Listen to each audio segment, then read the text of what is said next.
This is you. Behind the wheel of a stolen Audi A6, engine idling, wipers cutting through the January sleet like a metronome counting down to something you can't stop. The bank is 40 meters ahead. Glass front, revolving door, 2 guards inside who think today is just another Tuesday. You've been parked here 11 minutes. Protocol says 12. 1 more minute, and you pull forward exactly 6 feet. Hazards on, engine running. You've done this 4 times before. For clean exits. For crews who walked away with money and their lives. You're not a killer. You're not even really a criminal, not in the way they are. You're a driver. The best one this city has ever produced, and the only 3 people who know that are currently inside that bank with masks on their faces and guns in their hands. The earpiece crackles. 30 seconds. That's Ghost. Real name Damien, but nobody calls him that. Tall, quiet, moves like smoke through a keyhole. He's the one who recruited you 8 months ago outside a tow yard in Lodz where you were fixing a transmission for 40 zloty an hour. He washed you back a truck through a gap most people couldn't walk through, and he said, "You're wasting your hands on honest work." You almost threw a wrench at him. Almost. 20. That's brick counting. You never learned his surname. Built like his name, slow to speak, fast to swing. He once broke a man's collarbone with a fire extinguisher for drawing a weapon on Ghost. Loves chess. Reads Dostoevsky on the job. You trust him with your life because he's never once given you a reason not to. The third voice you won't hear until you're moving, Mara. The planner. The one who mapped this job down to the angle of the security cameras and the lunch schedule of the branch manager. She's outside already, a block north, running counter-surveillance in a blue coat and a pushchair with no baby in it. When she says clear, you go. When she says ghost, you run a red light. When she says nothing, that means something is wrong. She hasn't said anything in 4 minutes. 10. Your fingers tighten on the wheel. 5. You pull forward 6 feet. Hazards on. You breathe through your nose, slow, counting your own pulse. This is the moment every driver knows. The suspended second between the world being normal and the world being on fire. You live in this second. You are built for it. Your whole life. Nothing made sense except speed and steel and the geometry of escape routes. The revolving door explodes outward. Ghost first, bag over his shoulder, head down, walking fast but not running. Running is panic. Panic is contagion. Brick behind him, massive, bag in one hand, the other hand empty and visible. Textbook. Clean. You reach back and pop the rear door without looking. They're in. Go, Ghost says. You go. First 30 seconds are muscle memory. Left on Kowalska, straight through the amber on Nowy Swiat. Merge into the tram lane. Nobody follows a car that merges into a tram lane because nobody sane does it. You've done this route 43 times in the last 2 weeks. Daylight, night, rain. You know every camera, every pothole, every light cycle. Mara, you say? Confirm clear north. Static. Mara, nothing. Ghost leans forward between the seats. You can smell the adrenaline on him, sharp and metallic. She'll check in. Keep moving. You keep moving. But something in your chest is shifting, a slow wrongness spreading like ink in water. Mara always checks in. Mara is the kind of person who checks in while she's asleep. You take the bridge. Below, the river is black and frozen at the edges. The city is just starting to understand it's morning. You run a yellow, ease onto the bypass, and that's when you see it. Not 1 police car. Not 2. 6. Staged at the far end of the bypass in a hard diagonal block, lights off. Engines running. You can see the exhaust plumes in the cold air. Waiting. Position not to catch someone running, but to funnel someone in. There's a difference. You know the difference the way a rat knows the shape of a trap, not from thinking, but from the stomach. That's not a response, you say? Your voice comes out very calm. That's a setup. Brick looks. Ghost looks. Nobody speaks for 1 full second. You don't slow down. Slowing down is what they expect. You signal. Actually signal. Indicator clicking like a metronome. And you take the exit ramp for the industrial port like you were always going to. Like you're a man on his way to a shipping job. Like your heart isn't trying to exit your ribcage. The meet point is compromised, you say? You don't know that, Ghost says. 6 cars staged dark on the bypass we were supposed to use in 4 minutes. I know that. Silence. Then Brick, quietly. Where's Mara? And there it is. The question that contains the answer you don't want. You drive for 20 minutes through the port district, threading between container yards and frozen puddles, until you find the secondary fallback. A shipping container warehouse Ghost prearranged for exactly this kind of situation. You cut the engine. The 3 of you sit in the dark and the quiet. She burned us, Brick says. Flat. Like a door closing. We don't know. Ghost starts. She burned us. Brick says it again, and the second time it lands differently, because Ghost doesn't argue. You stare at the windshield. You think about 8 months ago, Mara sitting across from you in a booth in a bar that smelled like cigarettes and cabbage, spreading hand-drawn maps across the table with the focus of a surgeon, saying, I plan for everything. The only variable I don't account for is luck, and I don't believe in luck. You believed her. You believed in her. You ate in her kitchen. You learned her daughter's name. She had a daughter. You say, not meaning to say it out loud. Ghost makes a sound. Not quite a laugh. That's why it works. People believe in mothers. Your phone buzzes. Unknown number. You look at Ghost. He nods. You answer. Don't be angry. Mara's voice. Background noise. Indoors. Echoing. A station or a court building. There was no other way. What did they give you, you ask? A pause. Immunity. For me and for her. Her. The daughter. Of course. How long have you been working with them? Another pause. Longer. Since the third job. They had pictures of me from the second. I had no choice. You think about the third job. Ghost's shoulder, grazed by a bullet that came from an angle that never made sense. A guard who moved 2 minutes off schedule. A door that was supposed to be unlocked.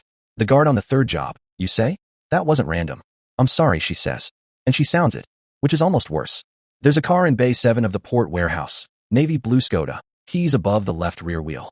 Take it. Drive north. Don't come back to this city. A breath. That's all I can give you. The line goes dead. You sit very still. Brick reaches forward and takes the earpiece from your hand gently, the way you'd take something from a man standing too close to a ledge. So, he says, Bay 7. Bay 7 exists. The Skoda exists. The keys are exactly where she said. That's the part that breaks something in you. Not the betrayal, not the 6 police cars, not the 8 months of trust dissolved into a phone call. It's the fact that even after burning you, she left you a door. Like that makes it even. Like the math of guilt works that way. You drive north. Ghost rides shotgun. Brick is folded into the back like a piece of furniture too large for the room, staring out at the flat white countryside rolling past. Nobody speaks for 40 kilometers. Then Ghost says, there's a man in Gdansk. He runs transport, legitimate cover, but he moves people and money across the Baltic. I've done work for him before. He owes me. Owes you what, you ask? Passage. Papers. A start. You think about starts. You had one once, a mechanic's. Apprenticeship, a small apartment, a girlfriend who left because you were always somewhere else in your head. She wasn't wrong. You were always somewhere else. You just didn't know where until Ghost found you and pointed. I'm not running forever, Brick says from the back. Nobody said forever, Ghost replies. I'm not running at all. Brick corrects himself. I want to go home. Home for Brick is a village outside Krakow. A mother who still thinks he works in logistics, a younger brother studying engineering. You've heard him talk about that brother like he's describing a saint. He sends money every month in cash, no return address. You can't go home right now, Ghost says. I know. Brick looks out the window. I know. Gdansk is gray and salt-smelling and indifferent to your problems, which is exactly what you need. Ghost contact. A wail of a man named Theodore who smells of diesel and smokes filterless cigarettes one after another. Agrees to move you within 48 hours. 2 identities, a container crossing to Malmo, and from there you're someone else's problem. 48 hours in a portside flat above a fish processing plant. The smell gets into your clothes, your hair, your sleep.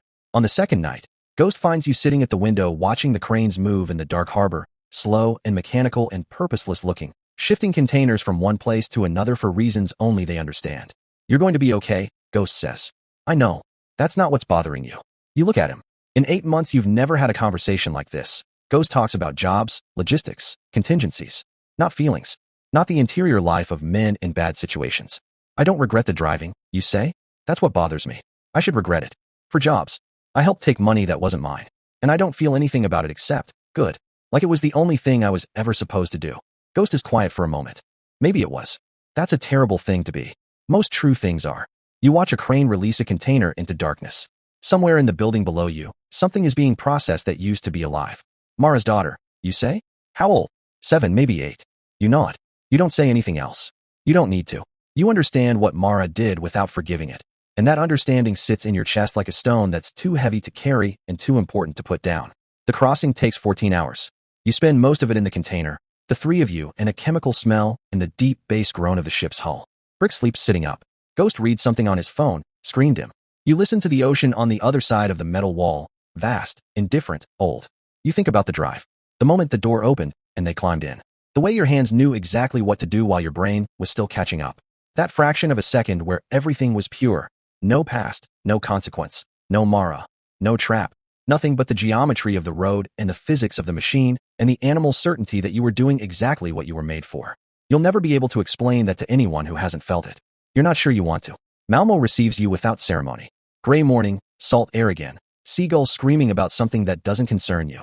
Theodore's contact. A woman who introduces herself only as K. Hands you 3 envelopes, 1 each, without making eye contact, and walks away.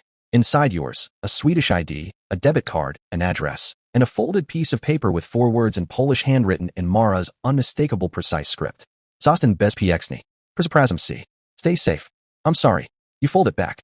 Put it in your pocket. You don't throw it away. You don't know why. Brick reads his envelope, nods once, and puts it away. I'm going to call my brother, he says. Not now, when it's safe, but I'm going to call him. Yeah, you say? And then I'm going to go back. Yeah, you say again. Because you believe him. Because Brick is the kind of man who says what he means in exactly the words he means it. Ghost looks at his envelope for a long time without opening it. Then he puts it in his jacket. There's a man in Copenhagen, he starts. Ghost, you say? He stops. Not yet. He looks at you. Something moves across his face that you've never seen there before. Something younger, something tired. Then he nods. Not yet, he agrees.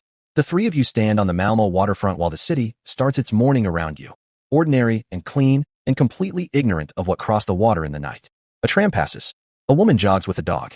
A child points at the seagulls and laughs. You watch the harbor. Somewhere back there, a city is looking for three men who walked out of a bank that was never really a job. It was a box, designed to close. You drove out of it. You drove out of it because that's what you do, and because Ghost and Brick were in the back, and because even a trap needs a driver willing to take the exit that isn't supposed to exist. You're tired in a way that sleep won't fix. But you're here. Your hand stops shaking sometime around noon. You notice it the way you notice the end of rain. Not when it stops, but a few minutes after, when the quiet has already settled, and you realize the sound you'd stopped hearing was the sound of everything going wrong. You put your hands in your pockets. You walk.